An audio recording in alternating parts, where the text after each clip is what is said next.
الصلاة والسلام علیکہ یا سیدی یا رسول اللہ وعلى وعلى آلك آلك وأصحابك وأصحابك يا يا سيدي يا حبيب حبيب الله الله الصلاة والسلام عليك عليك يا يا سيدي روح يا جسد رسول الكونين الله وعلى آلك وأصحابك يا عين حياة الدارين الصلاة والسلام عليك يا سيد الأشراف وعلى آلك وأصحابك يا جامع الأصحاب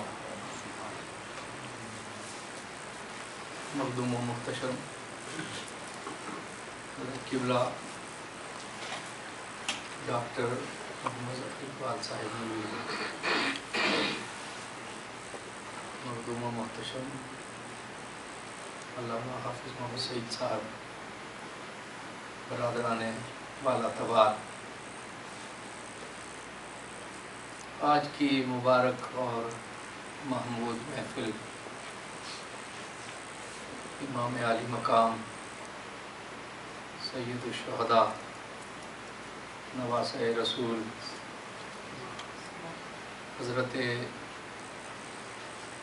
حسین بن علی المرتضیٰ رضی اللہ تعالی عنہما کے اسم گرامی سے منسوب ہے۔ محرم الحرام کا مہینہ کہ جس کے 2 عشرے ہم گزار چکے ہیں، اس ماہ مبارکہ میں حضرت امام عالی مقام کی شخصیت، ان کے افکار، نظریات اور ان کی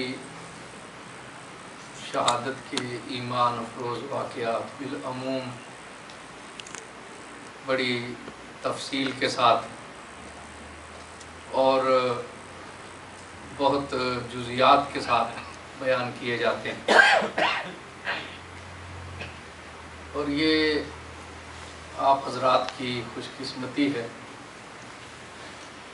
کہ آپ کے درمیان ہمارے فکری اور نظریاتی رہنما، محسن اور مربی برادر محترم ڈاکٹر محمد ظفر اقبال نوری مستقلاً تشریف فرما ہیں،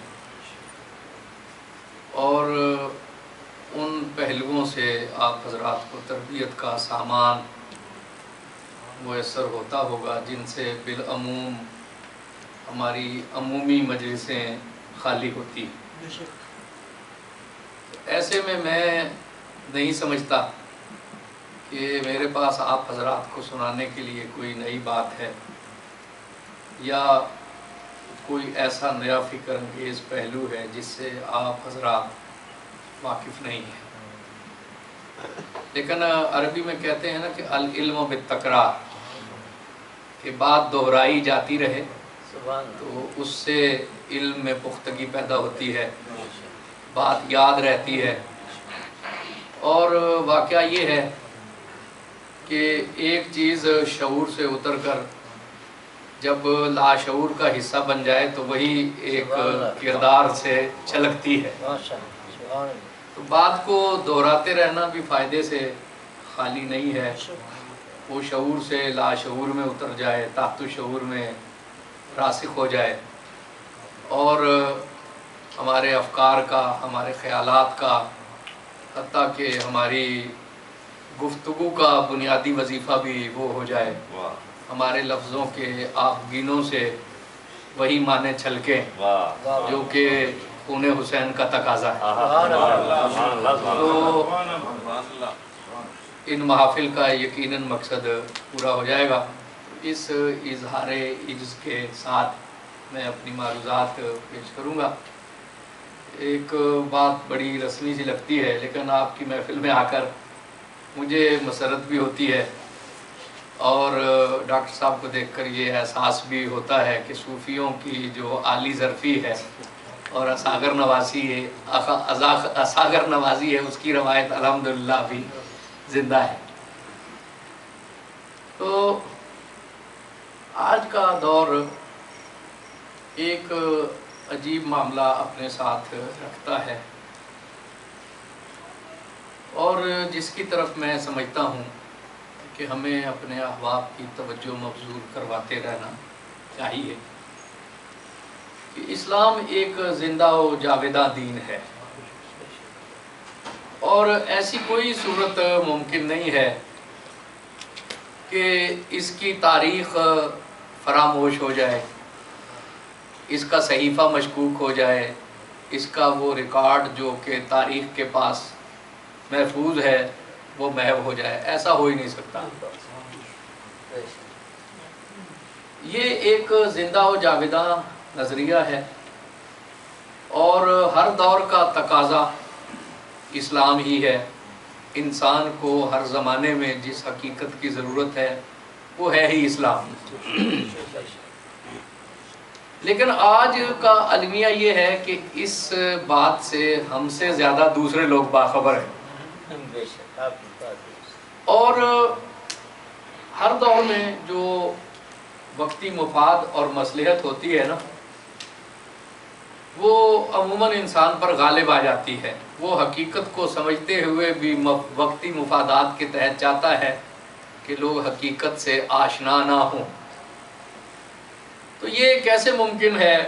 ہزار کوششیں ہوئیں، قرآن مقدس کے ایک زیر زبر پیش میں، ایک حرف کے شوشے میں بھی کوئی ترمیم تنسیخ ہو نہیں سکی، اور نہ قیامت تک ہو سکے گی۔ رسول اللہ صلی اللہ علیہ وآلہ وسلم کی لاکھوں احادیث مبارکہ محفوظ ہیں، اور انشاءاللہ تعالی محفوظ رہیں گی۔ حضور اکرم صلی اللہ علیہ وآلہ وسلم کی حیات مبارکہ محفوظ ہے، صحابہ اکرام کے تذکرے محفوظ ہیں۔ ہماری روشن تاریخ کے قداور لوگ ہیں، وہ ہمالیہ سے بھی بلند، ماؤنٹ ایورسٹ سے بھی زیادہ قداور اور ہدایت کے روشن چراغ لاکھوں اکابرین ہیں جن کی زندگیاں موجود ہیں۔ تو اس دنیا میں تو وہ روایتیں بھی زندہ ہیں کہ جن کے حقیقی دستاویزی ثبوت ہی موجود نہیں ہیں۔ دیکھیے بدھ مت ہے نا، کتنے لوگ، کروڑوں لوگ اس سے وابستہ ہیں، سری لنکا میں، برما میں، تھائی لینڈ میں، ویتنام میں، جاپان میں، تبت کی ترائیوں میں آج بھی اس مذہب کا ہنگامہ ہے نا۔ تو تاریخ سے پوچھیں کہ اس کا کوئی ثبوت ہے؟ تو تاریخ ہمیں کہتی ہے کہ 3 سطروں کے علاوہ کوئی بھی حقیقی بات اس کے بارے میں نہیں ہے۔ باقی جو کچھ بھی ہے وہ خیال آرائی ہے، تخیل ہے، افسانہ ہے، اور سچی بات جس پہ قدرے وثوق کیا جا سکتا ہے، اعتماد کیا جا سکتا ہے، وہ صرف 3 سطروں پر مشتمل۔ تو 3 سطروں سے اتنا بڑا ہنگامہ برپا ہے، اور آج تک وہ نظریہ دنیا کی تاریخ سے محو نہیں ہو سکا۔ تو جس صحیفے کی 6666 آیتیں قیامت تک زندہ رہیں گی، وہ دین کیا دنیا سے چلا جائے گا؟ جس پیغمبر کی لاکھوں حدیثیں محفوظ ہیں، جی اگر آج کوئی چاہے کہ وہ یہ دیکھے کہ سن 4 ہجری کے ماہ شوال میں نبی کریم صلی اللہ علیہ وسلم فلاں تاریخ کو کہاں تھے، تو سیرت سے اسے سراغ مل جائے گا نا، جی سیرت سے اسے سراغ مل جائے گا کہ حضور اکرم صلی اللہ علیہ وآلہ وسلم اس دن کو کہاں جلوہ افروز تھے، اور آپ کے معمولات مبارکہ اس دن میں کیا تھے، تو اس کا سراغ مل جائے گا۔ جی تو اتنی روشن تاریخ کا حامل دین کیا ختم ہو جائے گا؟ تو اس سے ہم سے زیادہ دوسرے لوگ واقف ہیں کہ یہ تاریخ سے اب اسے مٹایا تو نہیں جا سکتا۔ ہاں ایک حوالے سے ایک سائے نامشکور وہ ضرور کر رہے ہیں، اور وہ یہ کہ اس کی تاریخ کو ہم مٹا نہیں سکتے، کوشش کریں کہ گہنا دیں، کوشش کریں کہ جو ایمان کے سرچشمے ہیں نا انہیں مشکوک بنا دیں۔ یہ پچھلے 150-200 سال سے جو بحثیں چل رہی ہیں ناگوار، یہ آپ دیکھیں کہ اسی حوالے سے چل رہی ہے نا۔ رسالت مآب صلی اللہ علیہ وسلم کی شخصیت کو زیر بحث لانے کی کوشش ہو رہی ہے، صحابہ کرام پہ اتہامات میں اضافہ ہوتا چلا جا رہا ہے۔ ہماری روشن تاریخ کے جتنے بھی قداور لوگ ہیں جو ہمارے ایمان کی حرارت کا چشمہ ہیں، ان کے مقاصد کو مذموم بنا کر، ان کے مقاصد کو نیگیٹو بنا کر، منفی بنا کر پیش کرنے کی کوشش کی جا رہی ہے، اس لیے کہ تاریخ تو مٹ نہیں سکتی۔ ہاں اس تاریخ کا تاثر بدلنے کی ایک کوشش ضرور ہو رہی ہے۔ تو ایسے میں ہمیں بیدار ہونے کی ضرورت ہے، ہمیں جاگنے کی ضرورت ہے۔ امام علی مقام رضی اللہ تعالیٰ عنہ کی شخصیت ہمارے اسلام کی تاریخ کا ایک انتہائی روشن مینار ہے، بلکہ آپ کی شخصیت ہمارے ایمان کے حرارت کے بنیادی مصادر میں سے ہے۔ اقبال نے کیا خوب بات کی کہ رمز قرآن از حسین آموختیں ذاتش او شعلہ ادوختیں، کہ ہم قرآن کی رمز سمجھنا چاہیں، قرآن کا معنی سمجھنا چاہے تو ایک ذات ہے جو ہمیں قرآن کی رمز اور قرآن کا معنی سمجھاتی ہے، اور وہ ہے حسین پاک کی ذات۔ یہ قرآن کے رموز کی معلم ہے، یہ قرآن مقدس کے رموز کے سمجھنے کا ایک ذریعہ ہے۔ اور ہمارے ایمان میں جو حرارت ہے، ہمارے ایمان میں جو ایک تازگی ہے اور جو ارتعاش ہے، یہ حرارت اور روشنی ہم کہاں سے لے رہے ہیں؟ اس علاؤ سے لے رہے ہیں جو کربلا کے ریگزار میں امام علی مقام روشن کر گئے۔ یہ تو ایمان کی حرارت کا سرچشمہ ہے نا۔ تو آج صدیوں کے بعد کسی پر اچانک یہ منکشف ہو کہ یہ لڑائی تو کسی قبیلے کی عصبیت کی لڑائی تھی، یہ لڑائی تو انا کی لڑائی تھی، یہ لڑائی تو ضد کی لڑائی تھی، اور یہ تو اقتدار کی جنگ تھی اور وقتی مصلحتوں کی جنگ تھی، تو یہ انکشاف حیرت انگیز انکشاف ہی کہلائے گا۔ اور یہ صدیوں کے بعد آج حقیقت ان لوگوں پر کیسے منکشف ہو رہی ہے، جبکہ ہمارے اسلام کی پوری 1400 سالہ تاریخ اس بات پر متفق ہے کہ ہماری ہدایت کا سرچشمہ امام علی مقام کی ذات والا تبار ہے۔ تو یہ دیکھیے کہ آج کا ایک جو المیہ ہے کہ وہی معاملہ جو کہ خوارج نے حضرت علی رضی اللہ تعالیٰ عنہ پر اتہام اٹھا دیا تھا کہ قرآن مقدس سے آپ نے فیصلہ کیوں نہیں کروایا، شخصیتوں کو کیوں مقرر کر دیا؟ قرآن مقدس سے فیصلہ کیوں کروایا، شخصیتوں کو مقرر کیوں کر دیا؟ حالانکہ قرآن مقدس کی آیات ہیں، قرآن مقدس کی آیات کی تشریح کسی جاننے والے نے ہی کرنی ہے نا، کسی عالم فاضل نے ہی کرنی ہے، اور کسی دیدہ بینا رکھنے والے نے ہی کرنی ہے۔ تو اس چیز کو آج ایک پورا مشن اور ماحول بنا کر یہ کہا جا رہا ہے کہ کسی بھی شخصیت کا آپ حوالہ پیش کریں تو یہ نہیں دیکھا جائے گا کہ اس کا پس منظر کیا ہے، اس کا علم کیا ہے، اس کا اجتہاد کیا ہے، اس کی بصیرت کا مقام کیا ہے، اس کی تربیت کے عناصر کیا ہیں، اس کی ذات کی تشکیل دینے والے معاملات کیا ہیں۔ فوراً کہہ دیا جائے گا کہ قرآن پیش کریں، آپ تو شخصیت کی بات کر رہے ہیں۔ حالانکہ قرآن مقدس کو جب آپ پیش کریں گے تو اس کے معنی تو پھر ہر شخص اپنی مرضی کے مطابق بھی کر سکتا ہے۔ کیا سند ہے کہ جو معنی آپ کر رہے ہیں وہ ٹھیک ہے، جو معنی آپ پیش کر رہے ہیں وہ ٹھیک ہے؟ میں اپنے موضوع سے ہٹوں گا نہیں، بالکل میں ایک تفنن طبع کے لیے یا بات کو سمجھانے کے لیے ایک چھوٹی سی مثال، حضور حضرت اعلیٰ گولڑوی پیر مہر علی شاہ صاحب رحمۃ اللہ علیہ کا تذکرہ ہوا تو ایک صاحب جو کہ نابینا تھے اور انہیں ظام تھا کہ وہ بہت بڑے عالم ہیں اور بہت بڑے مناظر ہیں اور بڑے متکلم ہیں، وہ آپ کے پاس آئے اور کہنے لگے کہ میں نے آپ سے مناظرہ کرنا۔ حضرت اعلیٰ گولڑوی نے فرمایا کہ ہم فقیر لوگ ہیں، ہمیں مناظروں سے اور مجادلوں سے کوئی دلچسپی نہیں ہے، آپ بیٹھیے اور گفتگو کیجئے اور تبادلہ خیال کریں۔ انہوں نے کہا نہیں جی میں نے مناظرہ کرنا۔ جب بہت اصرار کیا تو آپ نے فرمایا کہ ٹھیک ہے آپ مناظرہ کر لیں۔ تو اس نے کہا جی کہ شرائط مناظرہ پہلے طے ہوتی ہیں، تو میری ایک شرط ہے، اور وہ شرط یہ ہے کہ ظاہر قرآن پر بات ہوگی، آیات پڑھی جائیں گی اور سیدھے سیدھے ترجمے کے اوپر فیصلہ ہوگا، کسی تعویل کی، کسی تشریح کی، کسی تفسیر کی گہرائی میں جانے کی ضرورت نہیں ہے، کیونکہ آپ حضرات تعویلیں کرتے ہیں، کہتے ہیں یہ معنی نہیں ہے یہ معنی ہے، اور اس سے بات کو بدلنے کی کوشش کرتے ہیں۔ یہ بھی اس کی اگرچہ غلط فہمی تھی۔ تو اس نے کہا کہ سیدھی سیدھی آیات پڑھی جائیں گی، اس کے علاوہ کوئی بات نہیں ہوگی۔ آپ نے فرمایا کہ مجھے تمہاری شرط منظور ہے، میری شرط یہ ہے کہ آغاز میں کروں گا، میری شرط یہ ہے کہ آغاز گفتگو میں کروں گا۔ اس نے کہا کہ آپ کیجئے۔ آپ نے فرمایا کہ قرآن مقدس میں آتا ہے من کانا فی حاضہ ہی اعمیٰ فَهُوَ فِي الْآخِرَةِ أَعْمَى، کہ جو اس دنیا میں اندھا ہے وہ آخرت میں بھی اندھا ہے۔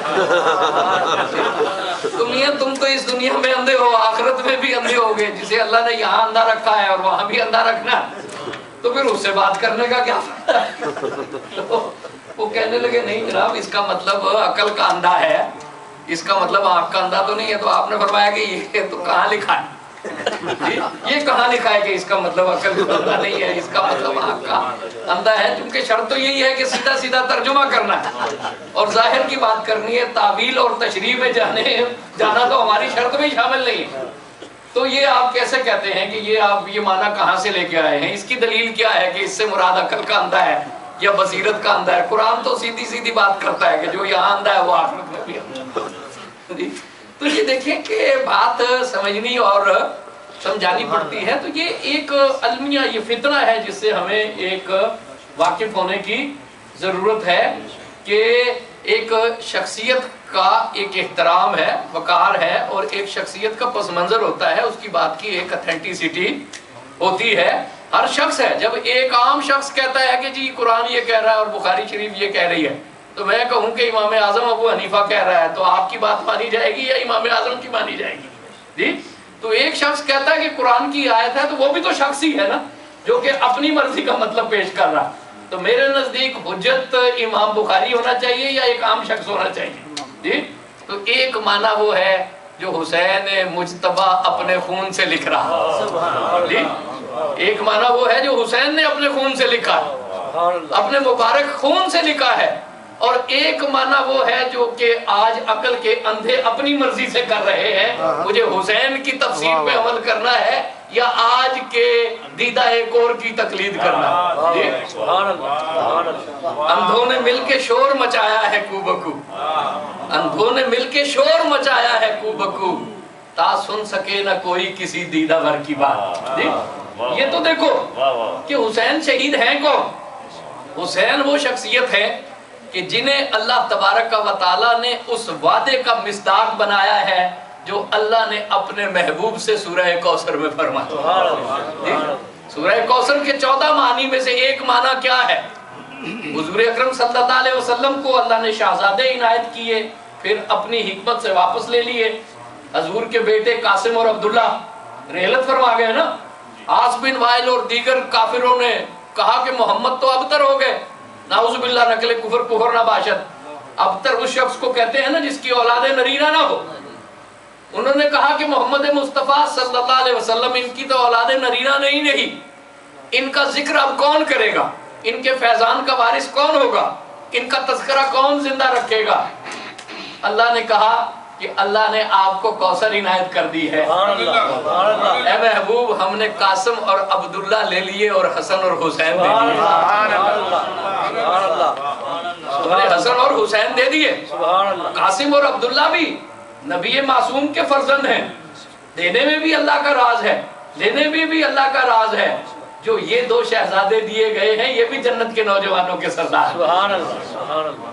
تو ہے اہل نور تیرا سب گھرانہ نور، میری نسل پاک میں ہے بچہ بچہ نور کا، تو ہے اہل نور تیرا سب گھرانہ نور کا۔ تو قاسم اور عبداللہ لے لیے اور حسن اور حسین دے دیے۔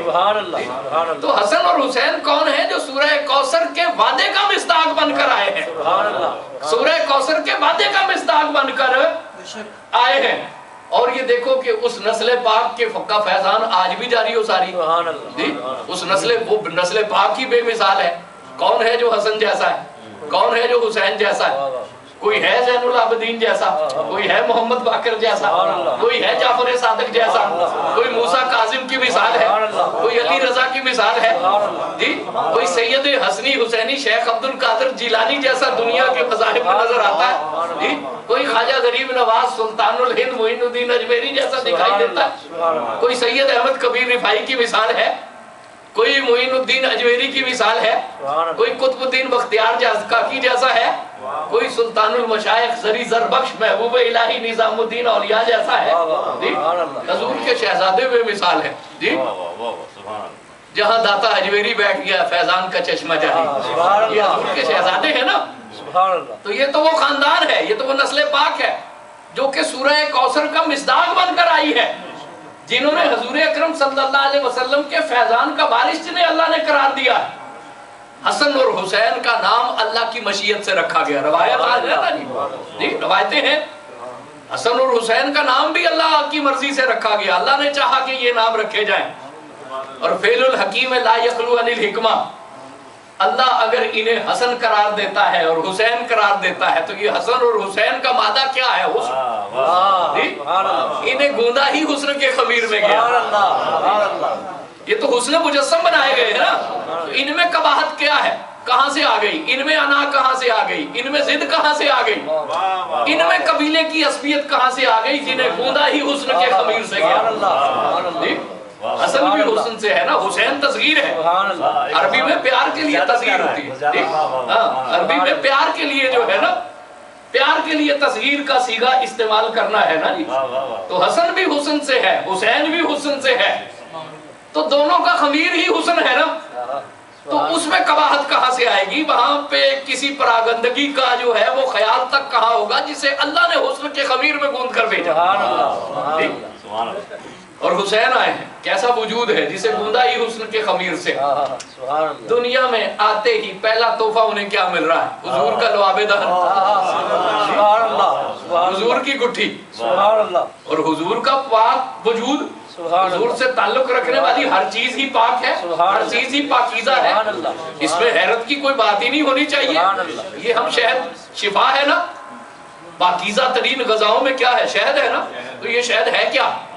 مکھی رس چوستی ہے، اس کے جسم سے ایک چیز گزر کر آتی ہے، وہ ایک پاکیزہ ترین چیز ہے، حلال ترین چیز ہے جی. استعمال کی چیزوں میں ریشم سب سے نفیس چیز ہے نا. سب سے نرم اور لطیف اور ملائم چیز ہے. وہ کیا ہے؟ ایک کیڑے کے وجود سے ہو کر آتا ہے نا. تو یہ اللہ کا نظام ہے کہ ایک دو کیڑوں کے وجود سے ایک چیز گزر آئے تو وہ شفا بن جاتی ہے. کس قدر نفیس بن جاتی ہے. جو چیز مصطفیٰ کریم کے وجود سے گزر کے آئی ہے اس کی طہارت پر کوئی شک ہے؟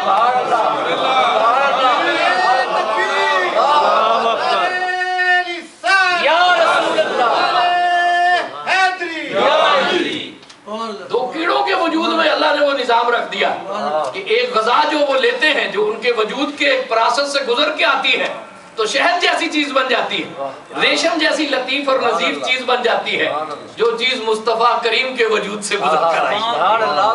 اس میں کیا نورانیت ہے، اس میں کیا اثرات ہے، اس میں کیا لطافت ہے. کیا جنت کی غذاؤں میں، جنت کے پھلوں میں، جنت کی نعمتوں میں وہ مقام اور معنی ہوگا جو کہ مصطفیٰ کریم صلی اللہ علیہ وسلم کے وجود مبارک سے مس رکھنے والی کسی چیز سے ہے.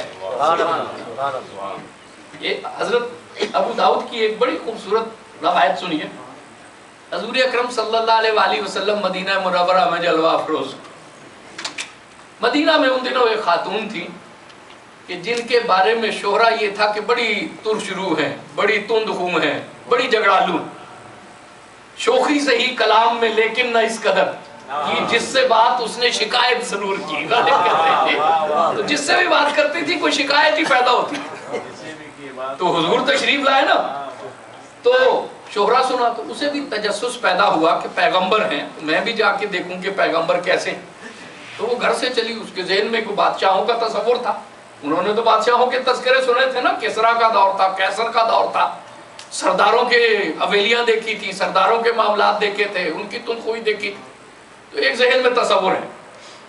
لیکن جب حضور کے کاشانے کا پوچھتے ہوئے آئی تو آپ ابو ایوب انصاری کے سادہ سے گھر میں، وہاں کوئی دربان ہی نہیں ہے. لوگوں نے کہا کہ بے تکلف اندر چلی جاؤ.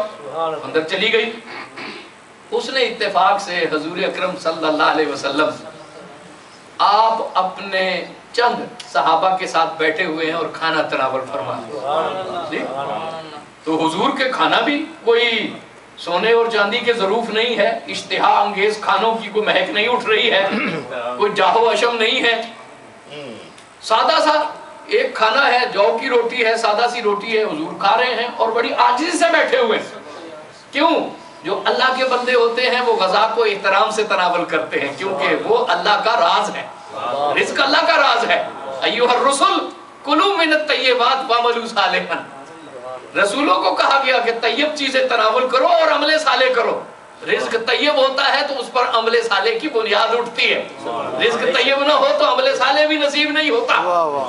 تو حضور احترام سے کھانے کو، اللہ کا نام لے کر کھانے کو تناول کرتے ہیں۔ حضور کا جو مسنون طریقہ ہے وہ بھی بڑا عاجزانہ ہے بیٹھنے کا۔ تو اس نے کہا کہ یہ تو کوئی یہاں تو کوئی تکلف کا معاملہ ہی نہیں ہے۔ تو یہ جو ماحول کی سادگی دیکھی تو اندر کی جو شرارت تھی نا وہ عود کر آئی، اور ایک بڑا ناگوار سا تبصرہ اس نے کر دیا۔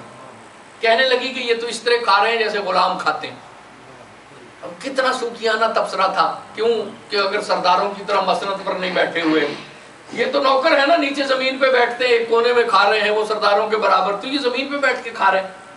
تو ایک بڑا سوکھیانہ سا اور گھٹیا سا اس نے تبصرہ کر دیا کہ یہ تو غلاموں کی طرح کھا رہے ہیں۔ لفظ استعمال کیا عبد۔ قربان جائیے، اتنی تلخ بات سنی لیکن حضور اکرم صلی اللہ علیہ وآلہ وسلم کی پیشانی پر کوئی شکن نہیں آئی، حضور نے کوئی ناگواری نہیں محسوس کی، حضور نے اس کی بات کو دہرا دیا۔ لیکن سبحان اللہ، وہی بات جب حضور کے لبوں سے نکلی، وہی جب صاحب جوامع الکلم کی زبان سے ادا ہوئی، وہ بات جب افصح العرب نے کہی، وہ اس لب لالی سے بات نکلی، وما ينطق عن الهوى کے ہونٹوں سے وہ بات نکلی، تو وہ بات جو اس کی زبان سے نکلتے ہوئے گھٹیا تھی، اس میں عرش سے بھی بلند معنی پیدا ہوئے۔ حضور نے بہت عاجزی سے سر جھکایا، اور کیا خوبصورت بات ارشاد فرمائی۔ حضور نے ارشاد فرمایا ایو عبد عابد منی، ایو عبد عابد منی، مجھ سے بڑھ کر کون ہے جو اللہ کی بارگاہ میں عاجزی کرنے والا ہے؟ مجھ سے بڑھ کر اللہ کی بارگاہ میں عاجزی کرنے کا حق کس کا ہے؟ مجھ سے بڑھ کر خدا کو جاننے والا کوئی نہیں ہے، مجھ سے بڑھ کر خدا کی بارگاہ میں جھکنے والا کوئی ہے۔ جو جتنا اللہ کو جانتا ہے اتنا زیادہ جھک جایا کرتا ہے۔ حضور نے ارشاد فرمایا ایو عبد عابد منی، مجھ سے بڑھ کر عاجزی کرنے والا ہے کون؟ میں اپنے اللہ کی بارگاہ میں عاجزی کیوں نہ کروں؟ بات سن کر حیران ہوئی، لیکن ابھی شوخی کی عادت تھی نا، کہنے لگی مجھے شریک طعام نہیں کریں گے۔ حضور نے فرمایا بسم اللہ، تم بھی شریک طعام ہو جاؤ۔ شوخی کر رہی ہے نا، لقمہ حضور نے توڑ لیا تھا، مبارک لبوں سے لگ چکا تھا، وہ آ گئی، بات چیت شروع ہو گئی، وہ لقمہ ابھی حضور کی انگلیوں میں، کہنے لگی مجھے تو یہ لقمہ درکار ہے جو آپ کی انگلی، جو آپ کے ہونٹوں سے مس ہو چکا۔ وہ تو شرارت کر رہی ہے نا، وہ تو شوخی پہ شوخی کر رہی ہے کہ کہیں تو پھٹیں گے، کہیں تو اشتعال میں آئیں گے نا۔ اعوذ باللہ، لفظ غلط ہے لیکن اپنے تہیں تو وہ یہ چاہ رہی ہے نا کہ کہیں تو اشتعال میں آئے۔ لیکن اللہ بڑا بے نیاز ہے، کوئی گھر سے تلوار لے کر نکلتا ہے کہ جان کا خاتمہ کر دوں، منزل پہ پہنچتا ہے تو فاروق اعظم، اسے کیا خبر کہ جو لقمہ اس نے مانگ لیا ہے، کوئی کروڑوں سال بھی عبادت کرے تو کیا اس لقمے کا حق ادا کر سکتا ہے؟ کیا جنت کی نعمتوں میں وہ تاثیر ہے جو لعاب دہن مصطفیٰ سے مس ہونے والے لقمے میں ہے؟ جو حضور کی مبارک انگلیوں سے، حضور کے مبارک ہونٹوں سے، حضور کے مبارک لعاب سے جو لقمہ مس ہو چکا ہے، جو تاثیر اس میں ہے، بھلا جنت کی نعمتوں میں وہ تاثیر ہے؟ کیا کائنات میں اس نعمت کا کوئی مول ہے؟ حضور نے مسکرا کر وہ لقمہ اسے پکڑا دیا، اس نے کھایا، جیسے ہی کھایا تو کہا اشہد ان لا الہ الا اللہ اشہد ان محمدًا عبدہ ورسولہ۔ عمر بھر کا کفر ظاہر ہو گیا، اور کفر تو ظاہر ہوا، صحابہ کرام کہتے ہیں کہاں پورے مدینے میں اس سے بڑھ کر تلخ بات کرنے والا کوئی نہیں تھا، کہاں پورے مدینے میں اس سے بڑھ کر خوبصورت گفتگو کرنے والا، اس سے زیادہ میٹھے لہجے والا کوئی نہیں تھا۔ ایک لقمے نے عمر بھر کی عادتیں بدل دی۔ یہ کفر سے باہر آنا بھی کوئی آسان نہیں، یہ عادتوں کا تبدیل ہونا بھی اس عمر میں کوئی آسان کام نہیں ہے۔ مصطفیٰ کریم کے لعاب دہن سے مس ہونے والے ایک لقمے نے عمر بھر کی بدخصلتوں کو تبدیل کر دیا۔ صحابی کہتے ہیں کہ اس سے زیادہ میٹھی گفتگو کرنے والا پورے مدینے میں کوئی نہیں۔ تو میاں یہ دیکھو کہ حضور کا لعاب دہن تو وہ ہے جو کفر تبدیل کر دیتا، حضور کا لعاب دہن وہ ہے جو عمر بھر کی عادتوں کو بدل دیتا ہے۔ وہ حسین جو حسن کے خمیر میں گند کر آیا ہے، اسے آتے ہی پہلا تحفہ کیا مل رہا ہے؟ حضور اکرم صلی اللہ علیہ وسلم کے لعاب مبارک کی گھٹی۔ اس لعاب کی تاثیر کو کیا کہو گے؟ صدیاں ختم ہو گئی ہیں، صدیاں گزر گئی ہیں، آج تک لعاب مصطفیٰ کی تاثیر ختم نہیں ہو سکتی، وہ بھی نہیں سکے گی. جی